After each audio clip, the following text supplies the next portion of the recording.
കൃഷ്ണ, ഗുരുവായൂരപ്പ, പാർത്ഥസാരഥി, ഈ കലികാലം തീരും മുമ്പേ എന്നെ അങ്ങോട്ട് വിളിക്കില്ലേ എന്റെ ഗുരുവായൂരപ്പ? വിളി കേൾക്കണുണ്ടാവോ? ഉണ്ടാവില്ല മുത്തശ്ശി, ഗുരുവായൂർ ഇവിടുന്ന് കൊറേ ദൂരത്തല്ലേ. മിണ്ടാതിരിക്കടാ, പണി കാണും നേരം കമല. മുത്തശ്ശി, കഞ്ഞി വിളമ്പിട്ടുണ്ട്. നല്ല കുട്ടി, ഇപ്പൊ വരാട്ടോ. നീ അതിൽ ഇച്ചിരി നെയ്യും കൂടി ഇട്ടു. മുത്തച്ഛിക്ക് നെയ്യ് ഇഷ്ടാണെന്ന് മോൾക്ക് അറിഞ്ഞൂടെ കുട്ടിയെ? എന്റെ ഇല്ലിക്കാട്ട് ഭഗവതി, ഇങ്ങനെ എത്ര കാല കഴിയാവോ? എന്റെ ചീട്ടൊന്നും അവിടേക്ക് എത്തിയില്ലാവോ? നീ എന്താ ചിരിക്കണ വേലായും കുട്ടിയെ? ഒന്നുമില്ല മുത്തശ്ശി, ഓരോരുത്തരുടെ അതിമോഹം കണ്ടപ്പോ ചിരിച്ചു പോയതാ. മരിക്കാൻ പറയണ്ട അതിമോഹം, അതൊരു മോഹഭംഗല്ലടാ മോനെ.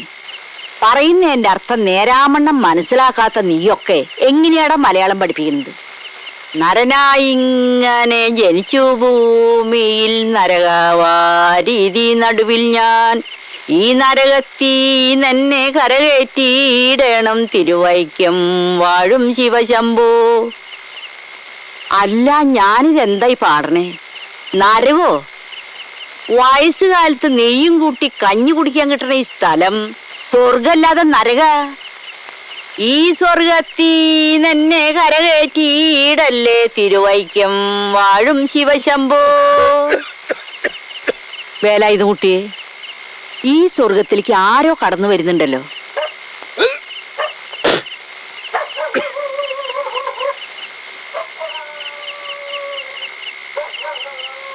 ആണായാലും പെണ്ണായാലും പേരുദോഷക്കേട് കേൾപ്പിച്ച ഒരുപോലെയാ.